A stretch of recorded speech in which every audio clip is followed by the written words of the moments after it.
Mastering pronouns in English grammar. Let's begin our journey into mastering pronouns in English grammar. In this lesson, we'll explore the types of pronouns, usage rules, and common mistakes. Pronouns are essential tools that bring clarity and flow to communication. They help us avoid repetition and simplify expression. So let's understand how they function and where they fit in grammar. What are pronouns? Let's understand what pronouns really are. They replace nouns in a sentence to avoid repeating the same words.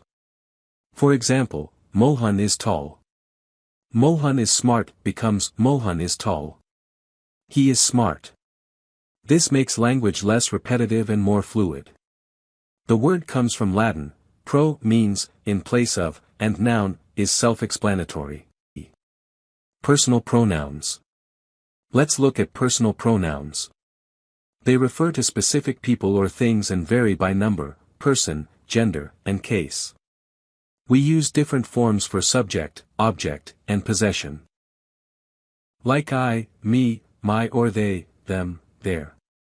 Using the right form depends on the role it plays in the sentence. They are some of the most frequently used pronouns in English. Demonstrative pronouns. Let's explore demonstrative pronouns. These pronouns point to specific things, like this, that, these, and those. They help us distinguish between items that are near or far. For example, this is mine. Or those are beautiful. They are useful when we want to be specific and direct. Possessive pronouns. Let's talk about possessive pronouns. They show ownership or belonging without repeating the noun. Examples include mine, yours, his, hers, theirs. Instead of saying that pen belongs to me, we say that pen is mine. They're simple, clear, and help avoid repetition. Relative pronouns. Let's move on to relative pronouns. These link a clause or phrase to a noun or another pronoun. Common ones include who, whom, whose, which, and that.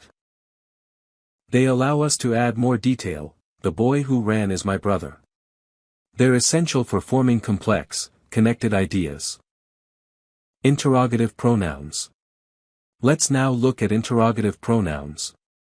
These are used to ask direct questions, like who, whom, what, which, and whose. You'll find them at the start of most questions. For example, who is knocking? Or which bag is yours? They make inquiry possible in everyday conversation. Reflexive pronouns. Let's understand reflexive pronouns. They reflect the action of the verb back to the subject. You form them by adding self or selves, like myself, yourself, themselves. Example, she prepared herself for the exam. These pronouns ensure the subject and object are the same. Emphatic pronouns. Let's explore emphatic pronouns. They use the same forms as reflexive pronouns, but serve a different purpose.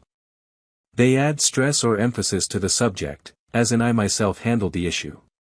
They're not necessary for meaning, but great for clarity and impact.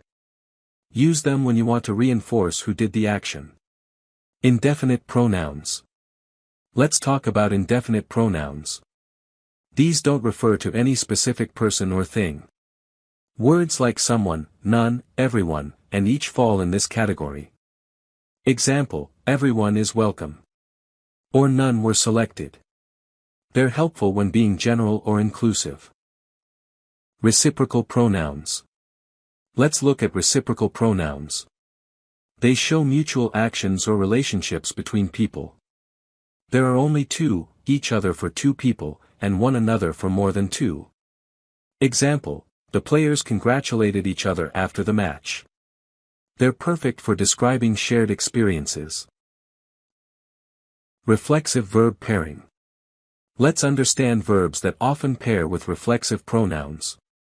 Certain verbs like avail, enjoy, resign, and absent usually need reflexive forms. For example, he availed himself of the opportunity. Leaving out the reflexive pronoun in these cases may make the sentence unclear or incorrect. Learn which verbs require this special attention. Who versus whom, the eternal confusion. Let's clear up the who versus whom confusion.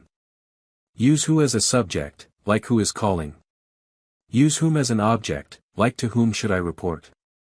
A simple tip, if you can replace it with he or she, use who. If it's him or her, use whom. This small difference makes your English sound polished. Either, neither, any, none. Let's examine how to correctly use either, neither, any, and none. Use either and neither when referring to just two options. Use any or none when talking about more than two. Example. Neither of the two phones works, but none of the 5 pens write. Correct usage ensures your message is accurate and refined. Let's wrap up with a quick thank you. We've covered all key types of pronouns and their correct usage. Pronouns may be small words, but they play a huge role in grammar. Revisit this session to reinforce your learning. Thanks for joining, and see you in the next module.